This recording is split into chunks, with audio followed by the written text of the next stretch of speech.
어떤 사람이 전봇대 가로등 아래서 무엇인가를 열심히 찾고 있었습니다. 지나가던 그의 친구가 그를 발견하고 뭘 찾느냐고 물었습니다. 그자 그의 대답이 이렇습니다. 저기 길 아래서 지갑을 잃어버려서 지금 그걸 찾고 있다고. 그러니까 친구가 이상하잖아요. 아니, 길 아래서 잃어버린 걸 왜 여기서 찾느냐라고 다그쳐 물었어요. 그랬더니 그 친구가 그 사람이 그러더랍니다. 여기가 밝잖아 라고 얘기를 하더랍니다. 참 정신없는 사람이죠. 예? 미련한 한 사람의 이야기로 들리기도 하지만 꼭 그런 것만은 아니라고 보여집니다. 목사는 이런 얘기 하나도 그냥 보이질 않아요.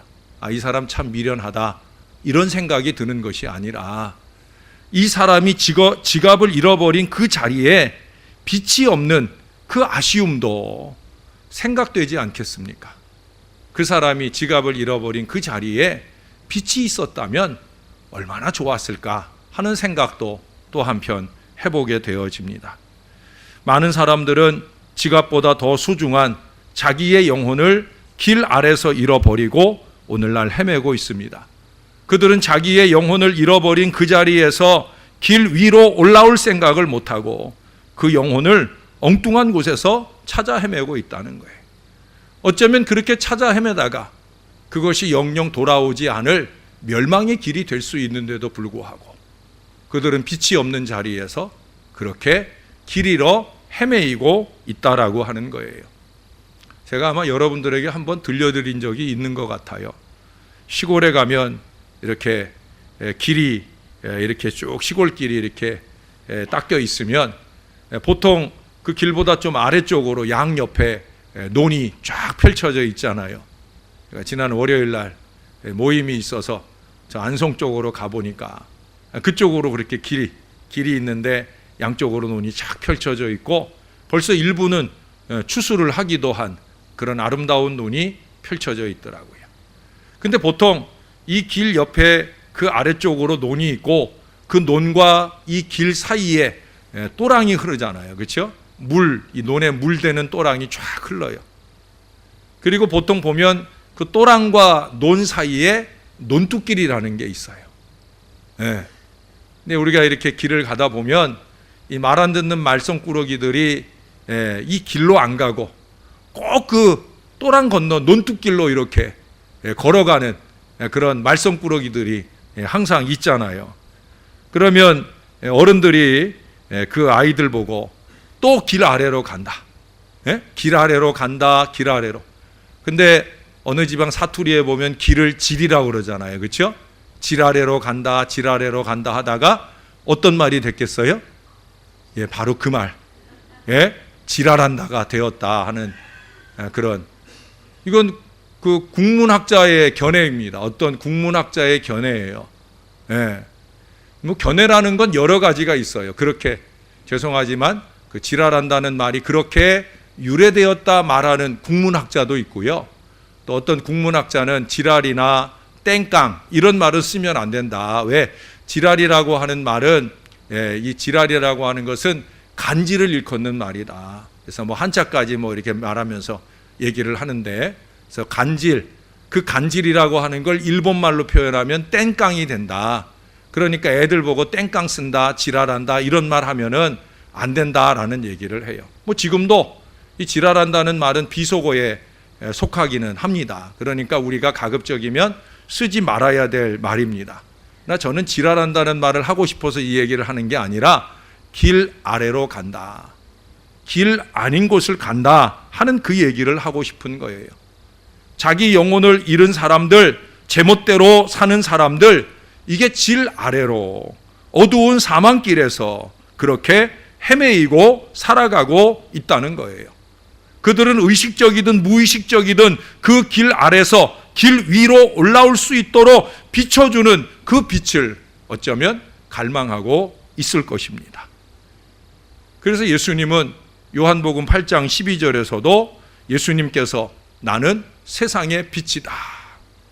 이미 요한복음 1장에서부터 예수님의 빛 되심에 대한 소개가 나오기 시작했는데, 그럼에도 불구하고 예수님은 다시 한 번 더 8장 12절에서 이 점을 강조해요. 나는 세상의 빛이다. 그러면서 덧붙이는 말씀이 뭐예요? 나를 따르는 자는 어두움에 다니지 아니하고 생명의 빛을 얻으리라. 할렐루야. 저와 여러분이 그렇게 주님을 따라오므로 생명의 빛을 얻은 줄로 믿습니다. 오늘 본문의 예수님은 이제 자기 자신을 향해서가 아니라 우리들을 향해서 다시 한번 그 자기를 따르는 자들에게를 향해서 우리 예수님께서 선언하고 계셔요. 너희도 세상의 빛이다 라고 말씀해 주고 있습니다. 요한 사도도 요한 1서 5장 8절에 보면 너희가 전에는 어두움이더니 이제는 주 안에서 빛이라 빛의 자녀들처럼 행하라 말씀하고 있어요. 오늘 아침에 이사야서 말씀을 근거로 보면 전에는 진노 아래 놓여야 할 어두움 가운데 살았던 인생인데 이제는 하나님의 안위와 위로와 축복을 누릴 빛의 자녀라 하는 얘기예요. 그러므로 빛의 자녀들처럼 행하라고 그렇게 말씀하고 있어요. 전에는 누구나 다 어둠의 자식이었다는 거예요. 어디로 가고 있는지를 알지 못하고 또 알려 하지도 아니하고 무엇을 하고 있는지를 알지 못하면서 제멋대로 행하고 말하며 자충우돌하는 그런 삶의 자리에 있었다라고 하는 거예요. 그래서 아까 죄송하지만 그 국문학자의 그 표현대로 하면 그렇게 네 글자 JR 하는 그런 모습의 삶도 살고 있다고 말할 수 있을 거예요. 결국 그런 평가를 받는 인생들은 뭐예요? 그 평가를 받는 인생들 보면 다 자기는 자기 길을 잘 가고 있다고 생각하지만 하나님의 편에서 보면 말씀에 비추어 보면 길을 가도 한참 잘못 가는 어리석음을 범하고 있다라고 하는 거예요. 그러나 여러분, 하나님의 은혜는 우리의 영혼에 큰 변화를 일으켜 주신 줄로 믿습니다. 그래서 우리는 이제는 주 안에서 빛이 되었다는 거예요. 내가 깨닫든 못 깨닫든 내가 인지하든 안 하든 주님은 분명히 우리에게 말씀하셔요. 이제는 너희가 주 안에서 빛이다. 여기 이제는 이라고 하는 이 시점은 언제이겠습니까? 이제는 이라고 하는 시점은 언제이겠어요? 오늘 이 시간 이후를 말할까요? 아니잖아요. 이제는 이라고 하는 것은 우리 각자가 다 다를 거예요. 빛 대신 예수 그리스도를 내 안에 받아들이는 바로 그때죠. 예수를 믿기 시작한 바로 그때예요. 믿음의 시작이 시작되면서부터 빛의 인생이 시작이 되는 거예요. 네? 여러분, 우리가 방 안에 컴컴한 방 안에 들어가서 불을 탁 켜면 바로 확 밝아지잖아요. 옛날에 형광등은 어땠어요? 껌뻑 하다가 켜질 것 같다가 또 안 켜지고 그러기도 하는데 요즘은 안 그러잖아요. 삼파장 시대도 그렇고 또 요즘에 이게 뭡니까? 갑자기 이름도 생각이 안 나네. 바로 그거. 뭐 그냥 알고만 계시면 되지 뭐. 요즘에 좋은 뭐 단어가 잘 생각이 안 나요. LED. 와, 훌륭하셔요. 바로 그거. LED. 그냥 탁 키면 척하고 켜지잖아요. 그 순간부터 밝아지는 거예요. 서서히 밝아지는 게 아니에요. 우리가 예수 믿기로 하면 물론 조금 성경적으로 좀 덜 알 수도 있고요. 신앙적으로 덜 살고 있을 수도 있어요. 상관없어요. 그래도 우리가 예수 믿기로 우리 마음의 성령이 감동을 주신 그 시점, 바로 거기서부터 우리는 이미 환한 빛이 우리의 심령 안에 임하게 된 줄로 믿습니다. 빛 대신 주 안에서 살기로 고백한 바로 그때가 우리가 빛의 자녀가 되는 때예요. 이제는 어둠의 길 아래서 헤매는 존재가 아니라 이제는 길 되시고 빛 대신 주 안에서 주님과 함께 밝은 소망 중에 살 수 있게 되는 획기적이고 급격한 변화가 예수를 믿기로 하는 그 순간에 바로 우리 안에 이미 이루어졌다는 거예요. 그래서 요한 사도는 말하는 거예요. 이미 이루어진 그 빛의 자녀들처럼 행하라고. 우리가 빛의 자녀들처럼 행하지 못하고 있는 것뿐이지 이미 우리는 주 안에서 빛입니다. 우리 옆 사람에게 얘기해 주세요. 빛이래. 예? 뭐 딴 얘기 할 거 없잖아요. 빛이래. 예? 당신이 빛이라고. 예? 당신 자신을 어두움에 처박아 두지 마시고 빛이라니까. 빛의 자녀처럼 우리 한번 살아보자고. 여러분, 이 자리는 이미 빛의 자녀가 된 사람들이 전부여야 되는 거예요. 그런데 안타깝게도 우리 중에 어떤 분은 그 빛의 밝기가 미미한 분들도 있는 것 같아요. 속히 그 빛을 회복해야 됩니다. 우리가 왜 1년에 한 번 각 기관을 주관으로 해서 이 헌신 예배를 드립니까? 개인적으로는 기관별로는 1년에 한 번이지만 우리가 한 달에 2번 정도 이 헌신 예배를 드려요. 헌신 예배는 뭐 하는 시간이냐? 바로 다른 시간이 아니라 우리가 빛의 자녀임을 확인하고 우리 안에 있는 빛의 밝기를 다시 온전한 하나님의 자녀다운 그 밝기로 회복하는 시간, 그 시간이 오늘 우리가 헌신 예배하는 이 자리인 줄로 믿습니다. 가장 우선적으로는 육여전도회가 그 빛의 밝기를 온전하게 회복하는 시간이 되어야 되고요. 아울러 저와 여러분 우리 모두가 우리의 밝기를, 하나님 자녀다운 밝기를 반짝반짝 빛내는 은혜의 회복이 이 시간에 이루어져야 될 줄로 믿습니다. 왜 그래요? 오늘 본문의 14절에 보니까 산 위에 있는 동네가 숨겨지지 못한다. 산 위에 빛이 필요하다는 거예요. 또 15절에 보니까 거기 뭐라 그래요? 사람이 등불을 켜서 말 아래 두지 아니하고 등경 위에 두나니 이러므로 집안 모든 사람에게 비치느니라. 집안 모든 사람에게 비치는 빛의 이야기를 해요. 집안 모든 사람에게 비치는 이 빛이라고 하는 것.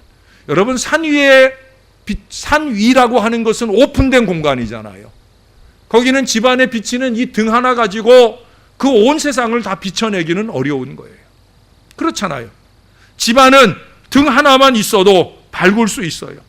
폐쇄된 공간이기에 이 폐쇄된 공간 안에서 이 빛은 그 밝음이 보장이 될 거예요. 작은 빛 하나라도 그 빛 하나로 그 집안을 다 밝히는 은혜 역사가 가능한 거예요. 그러나 산 위로 가면, 세상으로 가면 그 하나의 빛 가지고는 어려운 거예요. 왜 교회 안에 기관을 묶어주고 이 기관으로 연합하여서 교회를 이루게 되어지는 겁니까? 우리 교회 안에서야 너나 없이 다 비치니까.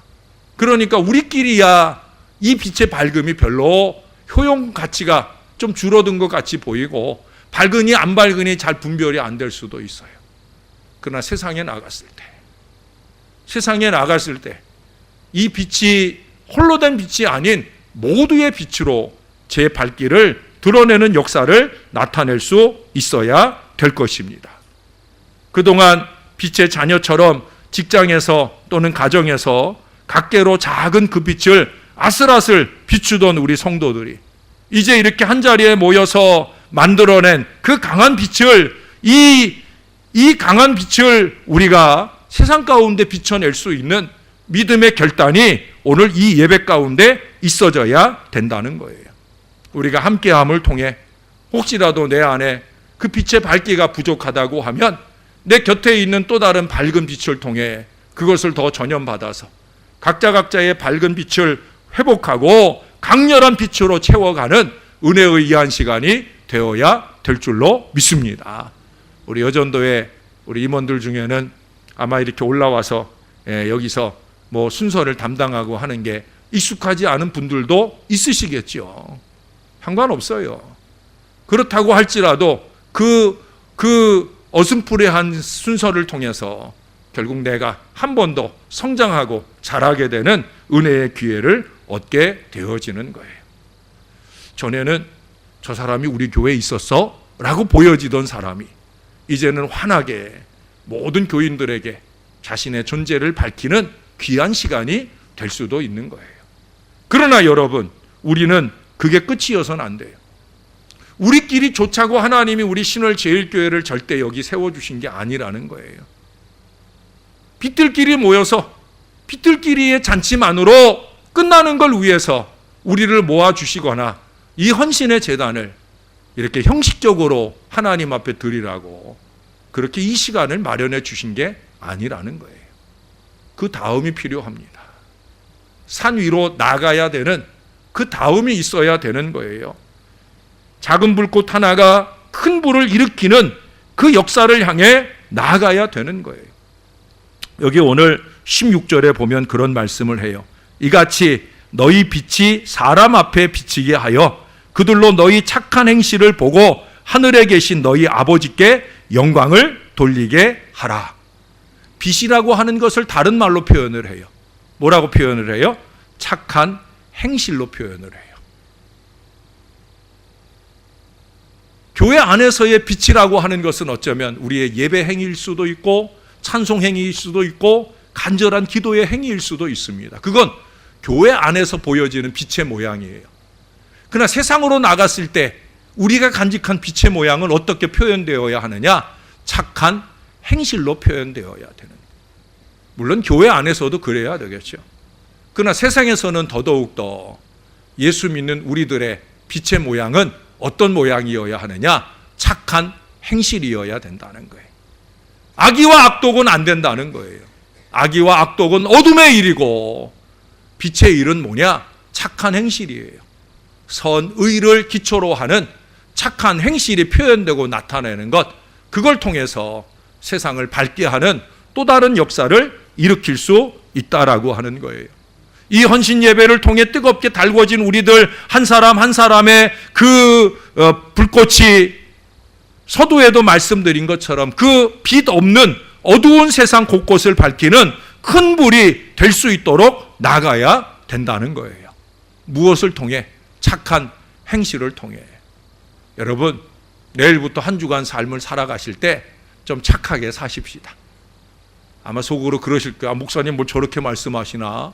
아니 그래도 우리가 예수 믿는 사람들인데 뭘 악하게 산다고 착하게 살자고 그러나?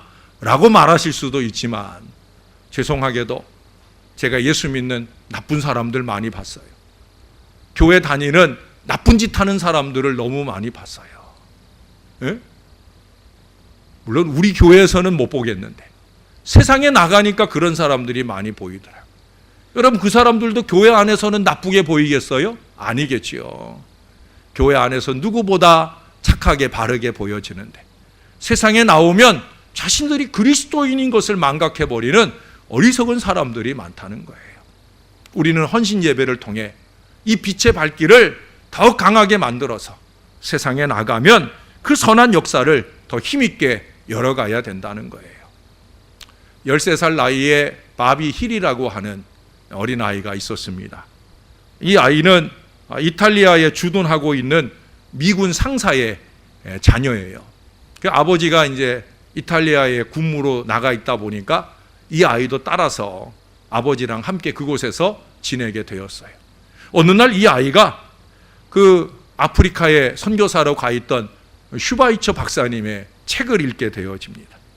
근데 그분의 책을 읽는 중에 그분이 병원 사역을 하는데 약품이 모자르다 하는 그런 글을 읽게 되었어요. 이 아이가 글을 읽으면서 마음의 감동을 받습니다. 그래서 유럽 지역의 미 공군 사령관 앞으로 편지를 보내요. 편지와 함께 약병 하나를 동봉해 보냅니다. 사령관님, 제가 산 아스피린 한 병을 보내드립니다. 이 약을 제발 아프리카에 계신 슈바이처 박사님의 병원에 낙하산으로 떨어뜨려 주시면 감사하겠습니다. 뭐 가능한 일이 아니죠. 그 약병 하나 보내갔다고 비행기 띄우고 낙하산 떨어뜨리고 그럴 일은 어려운 거잖아요. 그러나 아이 마음으로 내가 산 이 약한 병이라도 그 병원에 도움이 되어지고 치료에 도움이 되어지면 바라는 그 착한 마음으로 이 아이가 그걸 준비해서 이 편지를 보낸 거예요. 근데 이 사령관님이 이 아이 이상으로 믿음이 좋은 분이에요. 이 아이의 정성된 편지에 감동을 받습니다. 그래서 그 아이의 편지와 그 내용들을 방송국에 전달을 해서 방송을 타게 해요. 이탈리아에만 방송된 것이 아니라 그 방송의 내용이 너무 좋아서 그것이 뉴스가 되어가지고 유럽 전 지역으로 방송이 됩니다. 그러면서 모금이 시작이 돼요. 아이가 전혀 생각지 않은 일이 벌어지게 되어집니다. 그래서 그 당시 돈으로 40만 달러, 그냥 단순히 요새 시세로 환산을 해도 4억 원이 넘는 돈이에요. 근데 그때의 가치로 하면 지금으로 따지면 수십억 원의 돈이 되는 거죠. 그 엄청난 돈이 모금이 되어가지고 그 돈으로 다 각종 의약품을 사게 되어집니다. 이게 수송기 하나에 가득 채울 정도라는 거예요. 그래서 그 약품을 프랑스에서 비행기를 대가지고 거기서 일의 시작은 이탈리아에서 시작을 했는데, 모금은 전 유럽이 하게 되고 그 모아진 돈으로 의약품을 사가지고 프랑스 비행기에 그 약을 싣고 심지어 이 바비 힐이라고 하는 이 아이도 거기에 같이 태워서 그래서 영국인 선교사인 이 슈바이처 박사님에게 비행기째 보내주었어요. 비행기가 도착하고 거기에 엄청난 약품이 나오고 그 엄청난 의약품이 이 한 아이 바비 힐이 헌신한 이 아스피린 한 병 이것 때문에 시작된 일이라 하는 사실을 슈바이처 박사가 듣게 되어집니다. 상상도 못한 일이죠. 그래서 그때 그 슈바이처 박사님이 그런 얘기를 해요. 어린아이가 이런 큰 일을 할 수 있으리라고는 누구도 생각할 수 없을 것이다. 그러나 어린아이가 한 그 작은 선의, 그 선의가 하나님께 드려질 때 하나님은 크고 위대한 일을 열어 가시는 줄로 믿습니다. 저는 그 하나님을 믿어요. 죄송하지만 그래서 저는 원래 일을 잘 저지르는 사람인데 여기선 제가 많이 웅크리고 있어요. 그러나 저는 분명히 이 하나님을 믿어요. 부족한 종이나 우리가 가진 작은 선의가 하나님께 드려지면 그것이 얼마나 위대하고 놀라운 역사를 일으키는지 저는 하나님을 믿어요. 우리는 할 수 없지만 하나님은 하시거든요. 적어도 우리의 빛이 착한 행실이 하나님 보시기에 좋은 일이기만 하면 하나님은 큰 불길을 일으키시는 놀라운 역사를 얼마든지 일으켜 주실 줄로 믿습니다. 중요한 건 뭐예요? 저나 여러분, 우리가 깜빡깜빡 간신히 내 생명 하나 살리기에도 버거운 그 작은 불꽃일지라도 그래도 거기에 머물지 않고 내 모습 이대로 주님 앞에 드릴 수만 있다면 나의 작은 빛, 작은 불꽃을 더욱더 갱신하고 회복하는 이와 같은 헌신 예배를 통해 나의 믿음의 불꽃을 더욱더 강렬히 하나님께 드릴 수만 있다고 하면 저와 여러분이 가 머무는 모든 자리, 그곳에 사랑과 복음의 불길을 뜨겁게 일으켜 세울 줄로 믿습니다.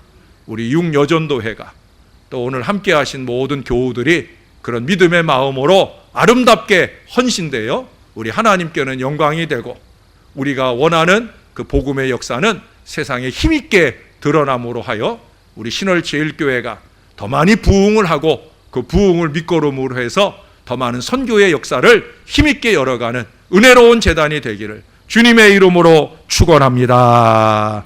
기도하겠습니다. 아버지 감사합니다.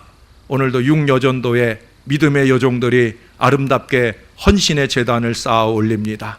이 헌신의 예배를 통해 육여전도회나 우리 모든 교우들이 우리는 빛이었구나.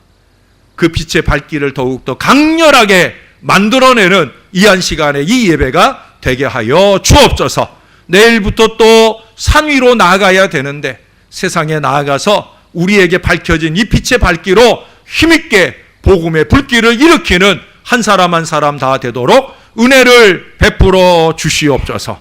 감사합니다. 예수님 이름으로 기도합니다. 아멘.